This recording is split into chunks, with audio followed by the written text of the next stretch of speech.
Olá pessoal, sejam muito bem-vindos a este vídeo de lançamento do Delphi C++ Builder e RADStudio 10.3.3 no Brasil, a terceira release do RADStudio Rio. Meu nome é Fernando Risato, sou consultor de embarcadero para a América Latina. Então, a ideia hoje é revisar os principais pontos desta release do 10.3.3, todas as novidades, também fazer um review das últimas releases do 10.3.1, do 10.3.2, para que todo mundo compreenda os recursos que estão sendo adicionados a cada uma dessas releases. Nós vamos também falar do Interbase 2020, nova versão do Interbase que vem aí com uma série de recursos interessantes, por exemplo, suporte a Tablespace, que agrega uma performance muito legal ao banco de dados. E também, ainda hoje, vamos falar sobre Enterprise Connectors.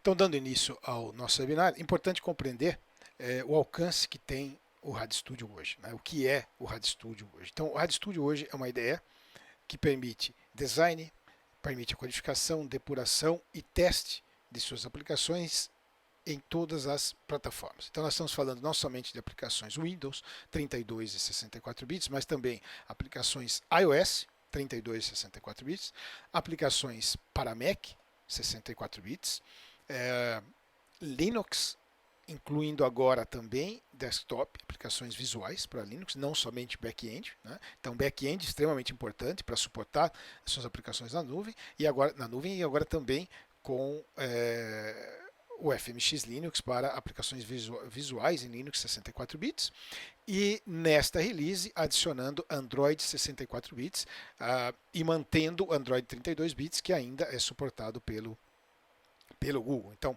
todas essas plataformas suportadas por um único projeto, simultaneamente. Tá? Estamos falando de um ambiente que é independente de plataforma, ou seja, a ideia é suportar várias plataformas, mas nós não estamos casados com nenhuma plataforma em particular, o que significa que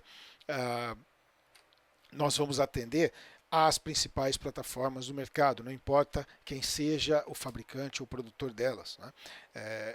E com suporte para nuvem. Então, a ideia é ter um suporte extensivo.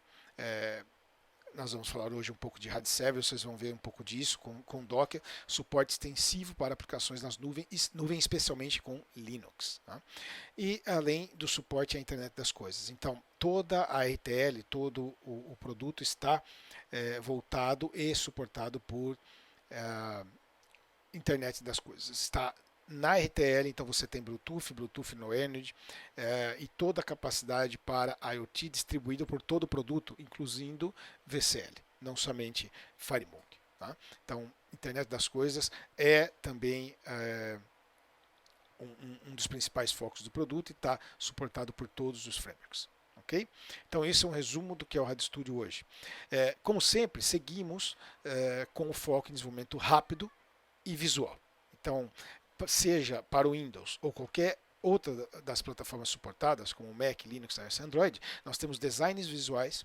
Esses designers visuais permitem a construção rápida de aplicações, tudo muito componentizado, então isso permite que você se concentre no seu código-fonte, nas suas regras de negócio e deixe o que é trabalho repetitivo, trabalho de construção de interface, por conta de uma vasta biblioteca de componentes já pronto. Você não tem que se preocupar com detalhes que, em geral, tomam muito tempo, né, e que o framework pode lhe prover. Então, esse é o objetivo desses frameworks do FireMonkey e da VCL. Okay? Para mostrar um pouquinho disso, né, antes de seguirmos em frente, então vamos colocar um pouquinho disso aqui em prática. Né? Vou passar aqui para essa VM, que nós temos o 10.3.3 em execução, a última release. Okay? Se nós formos lá para o nosso Gerrit, então o Gerrit é um nosso gerenciador de pacotes. Para todos que estão em versões aí acima do XE8 tem já acesso a esse recurso, ao Gerrit. Obviamente, a cada versão são adicionados novos recursos nas ferramentas, componentes. Aqui você encontra componentes de terceiros, aqui você encontra projetos open source que nós também ajudamos a manter. Então, a maioria das bibliotecas open source que são utilizadas em projetos Delphi também estão aqui no Gerrit, está de fácil acesso. E nós temos aqui alguns templates de projetos. Né? Então, esses são exemplos, né, de interfaces com um visual bacana que você pode utilizar como exemplo aí para sua aplicação. Então, tem aqui alguns exemplos também de serviços, de jogos, né? Você vai encontrar aqui também instaladores do RAD Server, isso a gente fala um pouco mais adiante. Bom, eu tomei um desses templates aqui, tá? Eu estou trabalhando aqui com esse home screen, então eu já tenho ele instalado, assim como o próprio Gerrit está apontando aqui, ó. Então eu tenho ele aqui instalado, eu vou carregar aqui esse projeto. Então é um template, obviamente, ele se resume a parte visual, né? Não há código aqui, ele é para ser usado como base para um projeto, né? Então esse é um dos exemplos, né? Você observar aqui, ele traz 3 diferentes layouts deste template, 3 diferentes projetos de exemplo, né? Para que você tenha a possibilidade aí de iniciar com uma interface bastante profissional, por exemplo, este aqui também. Nós vamos focar nesse primeiro projeto e nós vamos testar então essa questão da distribuição em todas as plataformas, né? Então, para mostrar que isso é realmente 100% possível e de uma maneira bastante simples, tá? Então, esse mesmo projeto, eu posso executá-lo, ele é todo responsivo, como vocês podem ver, da forma que ele está construído aqui. Nós vamos executá-lo em várias plataformas. A gente vai executar aqui inicialmente no Windows 64 bits, a plataforma, digamos, padrão, né, do Delphi, onde o Delphi nasceu. Então, Windows, aqui eu estou compilando ele para 64 bits, a gente tem a aplicação rodando, né, com um templatezinho aqui inicial, onde você iria implementar, né, o seu código. Então, vou deixar ela executando aqui no Windows, ok? Vamos executar esse cara também no Mac. Então, lá no Mac, eu tenho o nosso PA Server.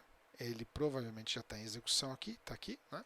O PA Server é um cara que permite a distribuição e o debug em plataformas remotas. Então, eu estou mandando a aplicação executar no Mac. Então, eu estou lá no Windows e mando a aplicação executar no Mac e isso ocorre via o PA Server. Ou seja, a IDE fala com o PA Server através de um IP. Para quem ainda não brincou com isso, está aqui, ó, o IP. Se eu volto aqui para a IDE e venho aqui na conexão, eu estou apontando para aquele IP. Então, obviamente, aqui já foram feitos os provisionamentos, a importação do SDK do macOS, do iOS, né? Se eu venho aqui para o nosso SDK Manager, veja que eu tenho todos os SDKs importados, tanto para iPhone, quanto para Linux, quanto para Android, macOS, simulador, e aqui o Android 64 bits, tá? 32 e 64 bits, os dois são atendidos simultaneamente. Então, tudo provisionado, SDK configurado, essa mesma aplicação nós vamos executar lá no Mac. Então aqui simplesmente não alteramos nada, um run, e a aplicação vai subir lá no Mac. Então vou voltar aqui para o Mac para que eu possa compartilhar a tela com vocês. Vamos reduzir esses caras. Aqui, está aqui ela. Então está aqui a nossa aplicação, look and feel do Mac, tá? Os botões, etc, tudo. A aplicação rodando lá no macOS, ok? Então vamos deixá-la aqui. Muito bem. Vamos seguir em frente. Vamos seguir nas plataformas desktop. Eu quero essa mesma aplicação rodando em Linux. Então, tal qual, eu tenho aqui um Linux. Ok? Vamos carregar o PA Server. Então, eu também tenho um PA Server no Linux. Né? É uma implementação do PA Server para Linux. Eu não preciso de senha aqui nesse caso. Eu tenho um IP. Esse IP, que é fornecido aqui pelo VirtualBox, esses caras estão todos rodando em VirtualBox, ele provavelmente está atualizado aqui, final 104, está lá, posso testar a conexão, então estou falando com o PA Server no Linux, eu quero essa mesma aplicação agora rodando em Linux, então vamos lá, build,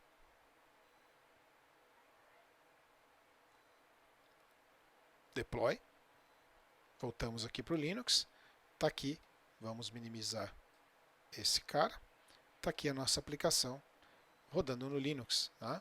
A mesma aplicação com os mesmos recursos e a parte visual totalmente íntegra também rodando no Linux, ok?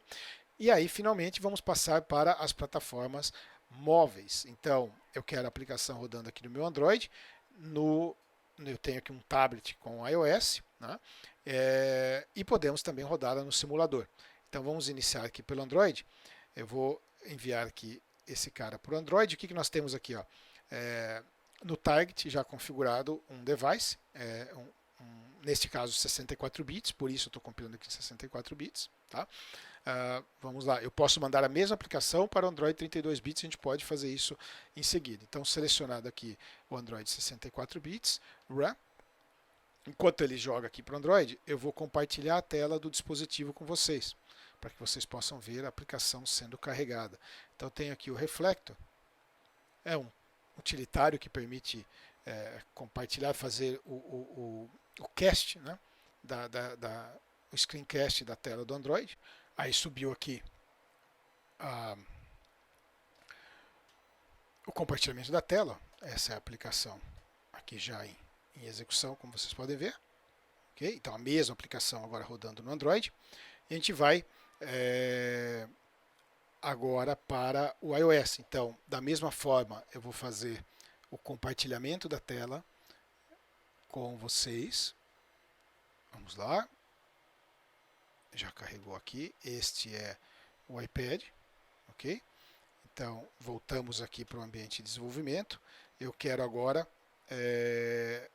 enviar esse cara para o iOS device, nesse caso 64 bits. Observem que ele não está listado aqui no target, ele não está conectado, então eu estou removendo o Android aqui do USB e colocando esse cara, por falta de espaço aqui para conexão. Então a gente vai fazer um refresh.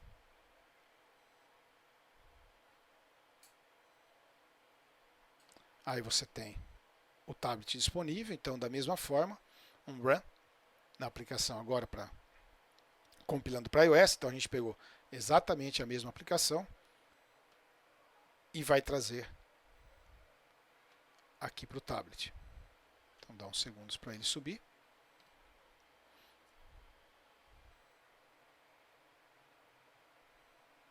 Está fazendo o deploy aqui pela ideia, ó, assinando a aplicação. Vai subir agora.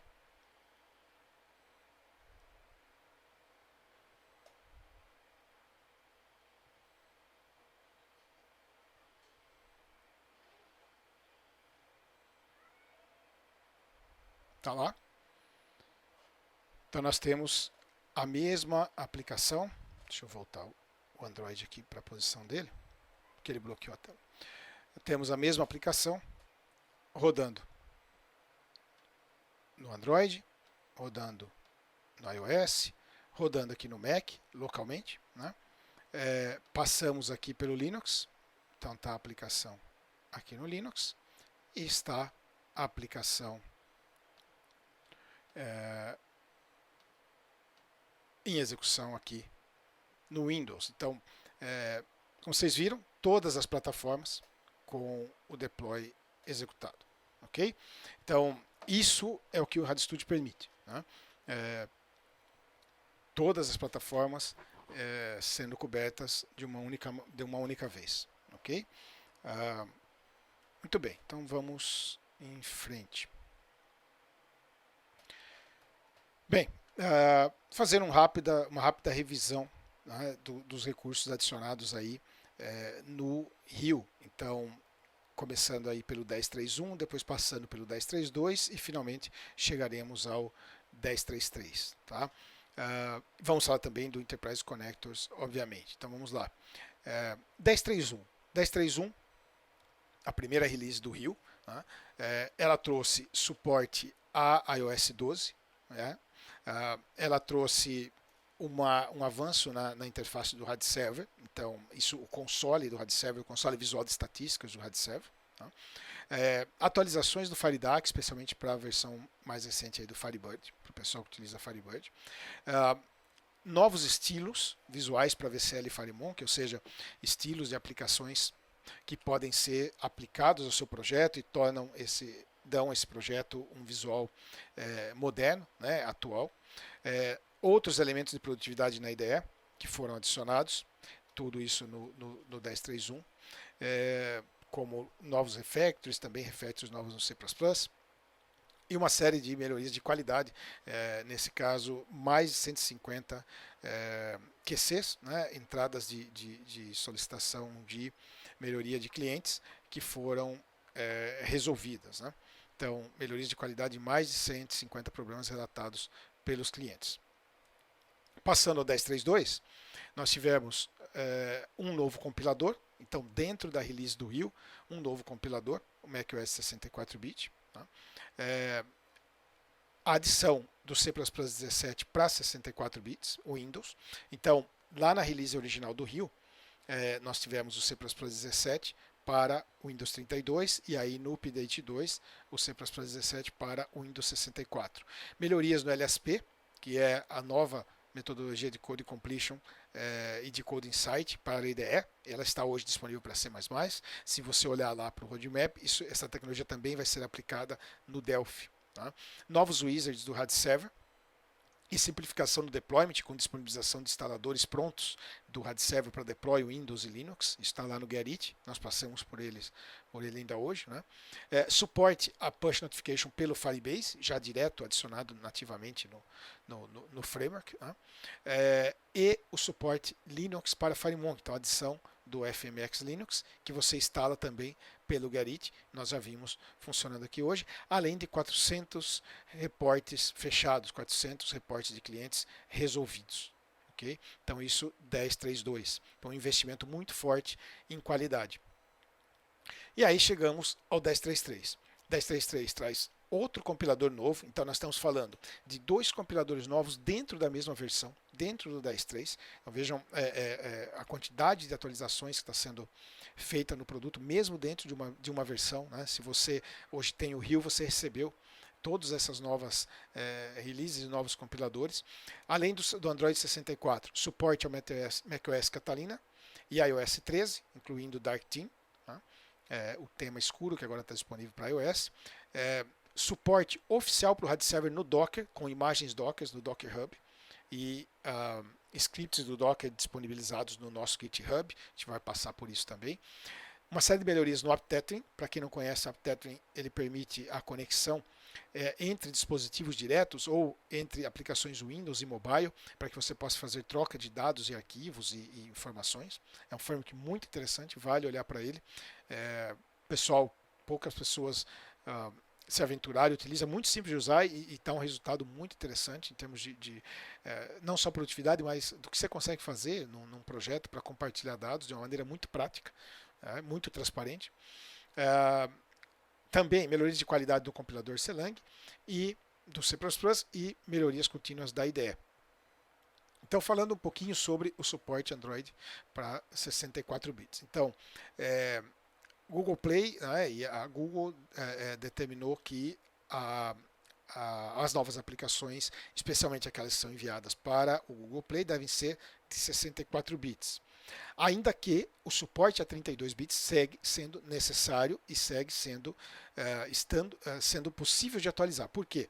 Porque a ampla maioria, então, se nós tomarmos aí um leque dos dispositivos que estão no mercado, né, você tem uma vasta quantidade de devices 64 bits, é verdade, mas esses devices 64 bits, até pouco tempo, né, posso citar aqui alguns exemplos de aparelhos que eu tenho aqui em mãos ou que já passaram pelas nossas mãos. Por exemplo, um Motorola, um Moto G 5, um Moto G6, eles são 64 bits, porém eles vêm com Android de 32 bits. Então, o suporte a 32 bits continua válido e necessário, ok? No caso do Google, diferente para iOS. Somente o Moto G7, para citar um exemplo, é que tem o hardware 64 e o Android 64. Então tem que ficar bastante atento a esse fator. Quando você vai distribuir a aplicação e compilar em 64 bits, o hardware vai estar dizendo que é 64 bits, mas o Android que está rolando lá é 32. Né? Por alguma razão, os fabricantes fizeram isso até pouco tempo atrás. Ainda existem dispositivos novos à venda, você vai encontrar, que são 32 bits do ponto de vista do sistema operacional. Mas o que nós trouxemos? Um compilador novo para Android, 64 bits, baseado em LLVM. Mantém o ARC ativo, né? Para quem não conhece, o ARC é a tecnologia de release dos objetos de memória né? Automatic Reference Counting, e é uma tecnologia integrada ao compilador. Isso está em alguns compiladores para mobile e não está no desktop. Isso vai ser unificado. Então, isso para as próximas releases, segundo o roadmap, vai ser modificado. Mas nesse momento segue com o Arc, para que dentro do 3.3 não haja esforço de migração. Suporte a toda a RTL, suporte a todos os componentes visuais do FireMonkey, os mesmos que estavam no 32 bits, então a migração é transparente. Suporte para banco de dados e todo o FireDAC, tal qual, já funcionava na versão anterior e no 32 bits. Interbase disponível também, o Interbase to Go, Interbase Lite para Android 64 bits, além do iOS 64.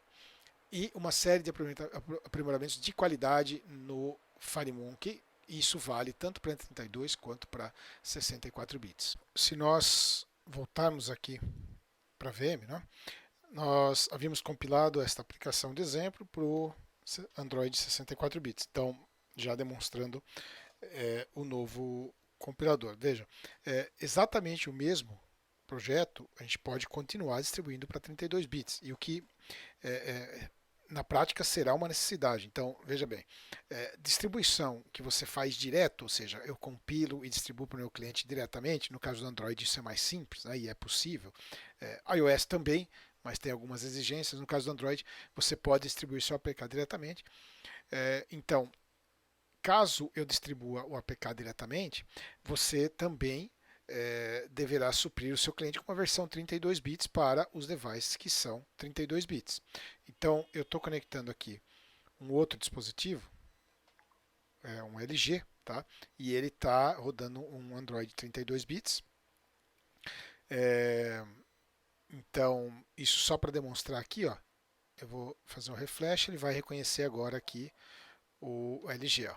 Então, a mesma aplicação, agora eu selecionei aqui 32 bits, a mesma aplicação, a gente vai fazer um build e vai distribuir para esse device que é 32 bits. Só para mostrar aqui a transparência entre isso. Né? Então, se eu estou distribuindo local sem usar a Apple Store, o Google Play, perdão, você vai necessariamente distribuir uma aplicação 32 e uma aplicação 64. Ok? E aí na sequência nós vamos falar do recurso de bundle que você utiliza para subir as duas versões simultaneamente para o Google Play. Então, ó, compilei, vou distribuir, vou fazer o deploy da aplicação aqui para esse LG 32 bits, então a mesma aplicação compilando para 32 bits. Eu vou compartilhar a tela dele. Nesse caso, eu vou usar aqui um compartilhamento local, tá, do próprio. É uma aplicação que usa o ADB, chama Screen Copy. Tá? Tem outras, várias, mas essa tem uma performance legal, porque esse device não tem o cast, não permite o cast lá para o recurso de cache, né, que agora tem nos Androids mais recentes. Né? Esse aqui é um Android 6, então nesse dispositivo da LG especificamente não tem o cast embutido, não sei exatamente porquê, mas agora com esse cara aqui eu consigo compartilhar a tela diretamente aqui no Windows. Então ele está subindo a aplicação. E aí nós vamos ter a mesma aplicação rodando, então, aqui no 32 bits, tá? Tá lá? Tá aí, certo?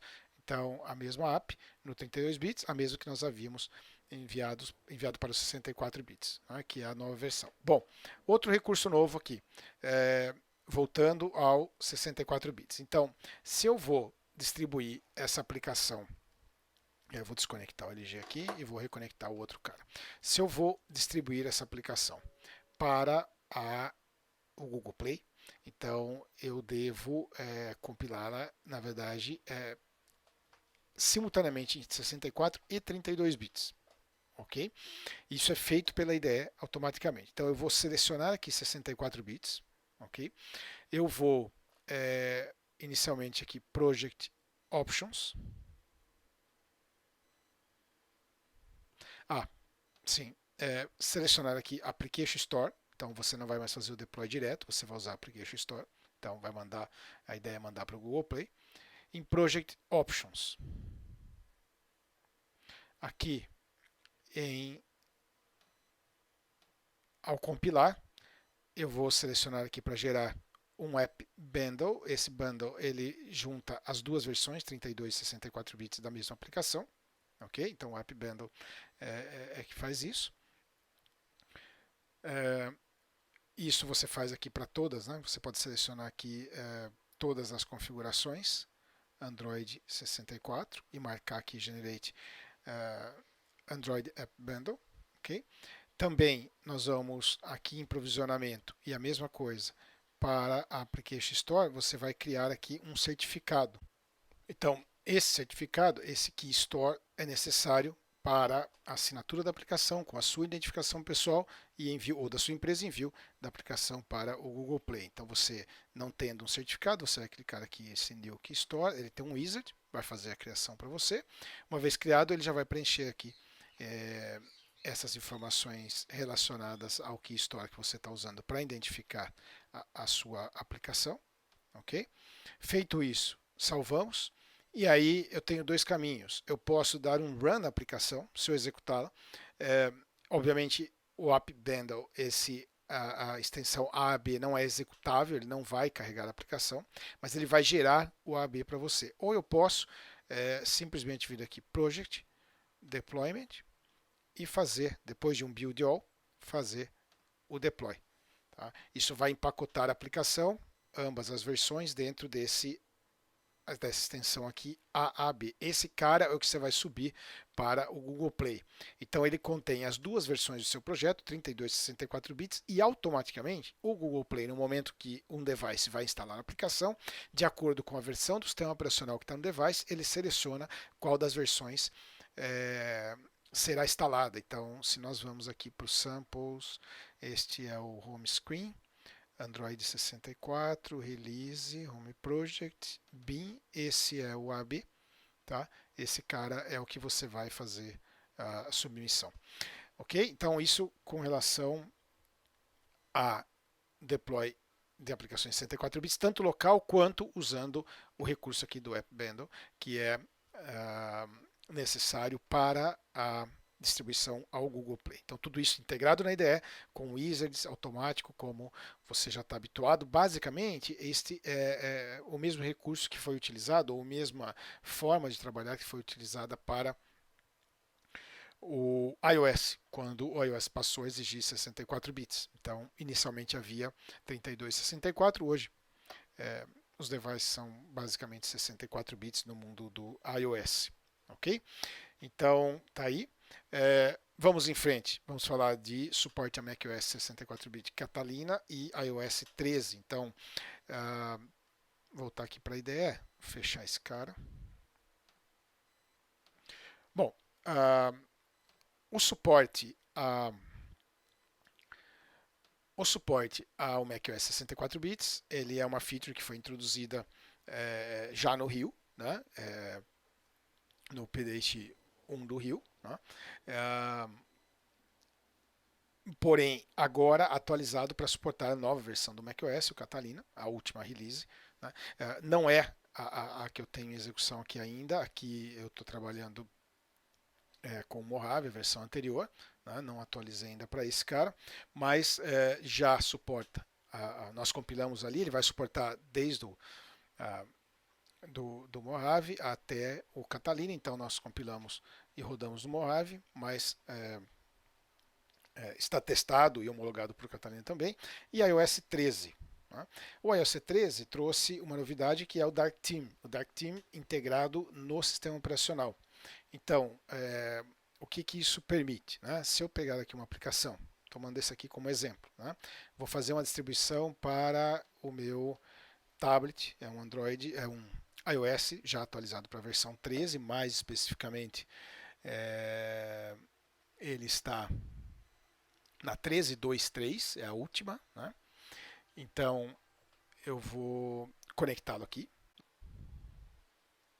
Aí está o iPad então conectado, ok? iOS device 64 bits. A gente vai fazer o deploy desse exemplo, é um exemplo que é parte do Delphi, ele tem basicamente os controles, os principais controles do FireMonkey, né? Somente uma demonstração, mas vamos subir ele aqui no iPad, enquanto ele faz o deploy, Novamente eu vou ativar aqui o Reflector e vou compartilhar com vocês a tela do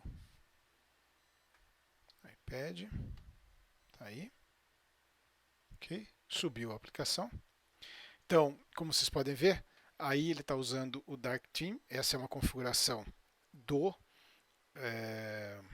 agora do iOS, né? Então, se eu vier aqui nas configurações, ó, e trocar, tirar aqui o Dark Mode, voltar para a nossa aplicação, ó, ela já obedece o Look and Feel nativo, né? Se eu voltar aqui e ativar o Dark Mode, voltar para a nossa aplicação, ela já obedece também novamente segue o Dark Theme automaticamente. Tá ok?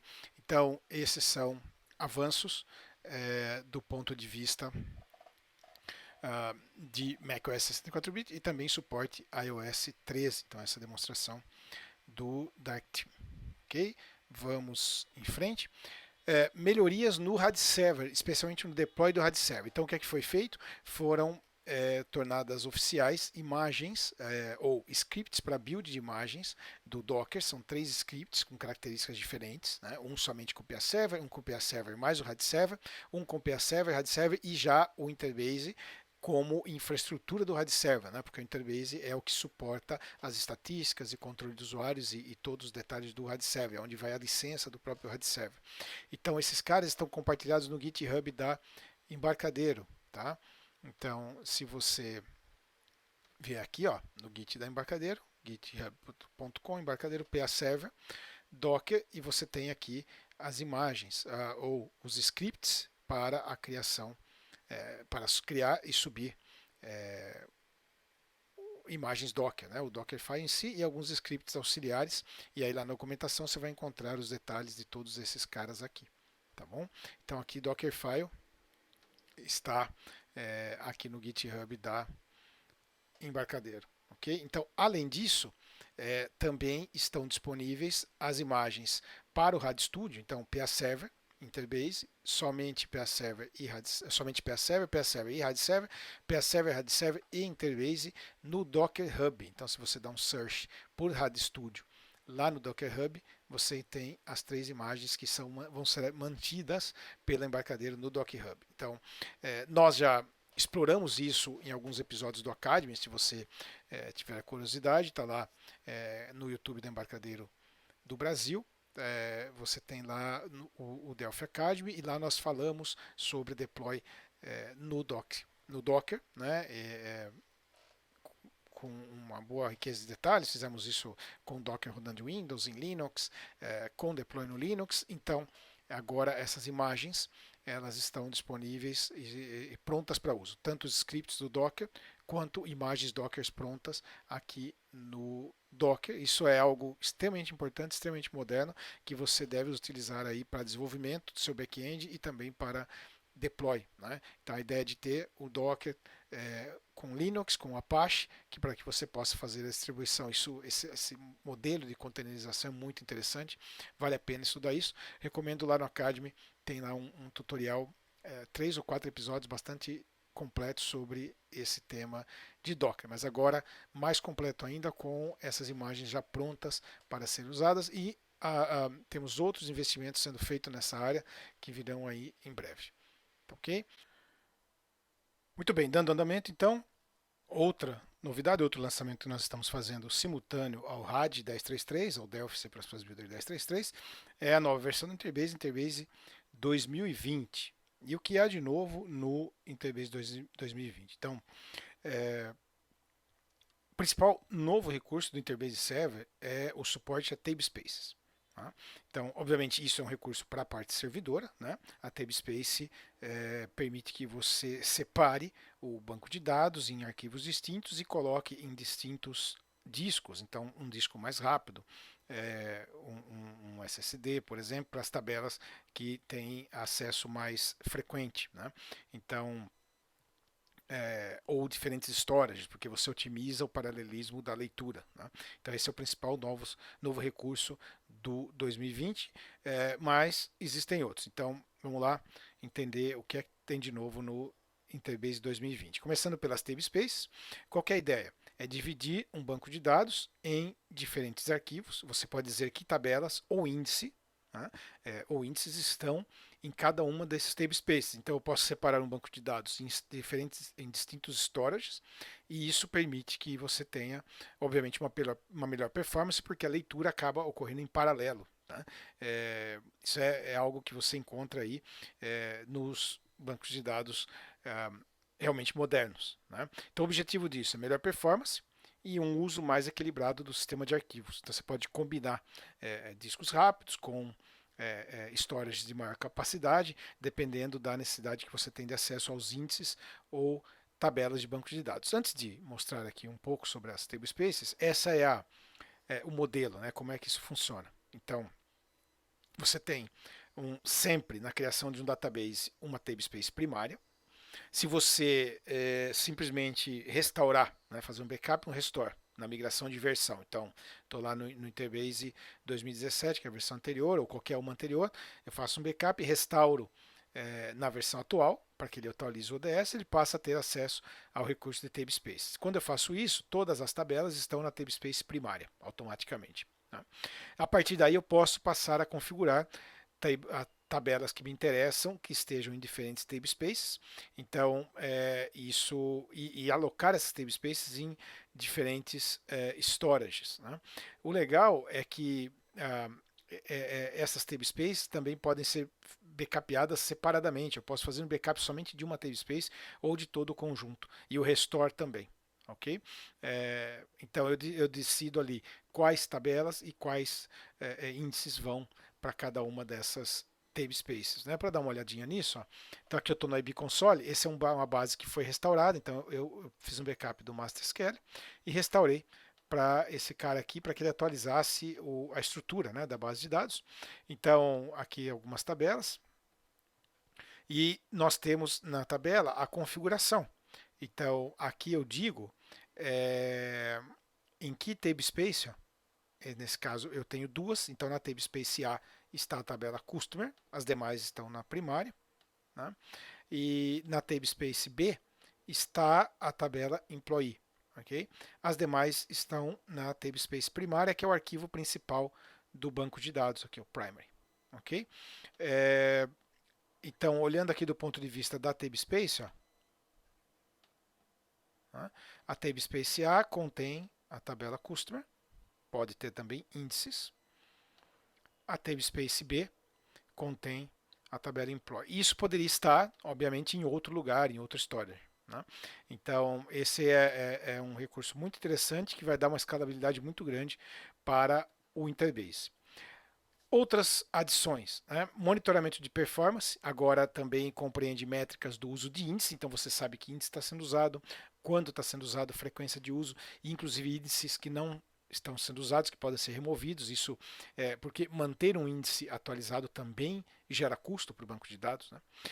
Agora também com suporte a DDL para dicionário de dados, eu posso adicionar descrições a todos os artefatos por uma sintaxe própria de descrição de dicionário de dados. Várias otimizações da execução de SQL e também atualização do OpenSSL, então melhor segurança. Né? Além disso, para as versões mobile, lembrando que o Interbase está disponível na versão server, na versão desktop. A desktop é basicamente uma versão server, porém somente com acesso local, então para sistemas que usam uma base de dados local. E a versão To Go e Lite, que são as versões embutidas, né, ou embedded. Então, esses caras, To Go e Lite, também tem plataformas novas, Android 64 e macOS 64-bit, então eu posso usar a versão To Go, a versão embutida, tanto do Lite quanto To Go, também no macOS 64 e agora no Android de 64 bits para mobile. Outro recurso que é único no Interbase, inclusive recebeu recentemente a patente, né? Recebemos recentemente a patente desse recurso, são os Change Views. Então, se você ainda não olhou para esse cara, vale a pena, é muito interessante para sincronização de alterações, por exemplo, entre mobile e o seu servidor. Né? Ele está disponível tanto no Interbase to Go, esse recurso Change Views, quanto na versão server. ok? Então vale a pena uma olhada também em Change Views. Muito bem, nós vamos agora fazer uma pausa para perguntas e respostas, ok? E na sequência eu volto com os Enterprise Connectors. Aí eu quero fazer algumas demos de Enterprise Connectors e passear um pouco pelos drivers que estão disponíveis. São mais de 70 drivers novos que oferece suporte para o FireDAC a uma série de backends e de softwares. É um recurso muito, muito interessante. Tá? A gente já volta para falar de Enterprise Connectors. Vamos agora para uma sessão de perguntas e respostas.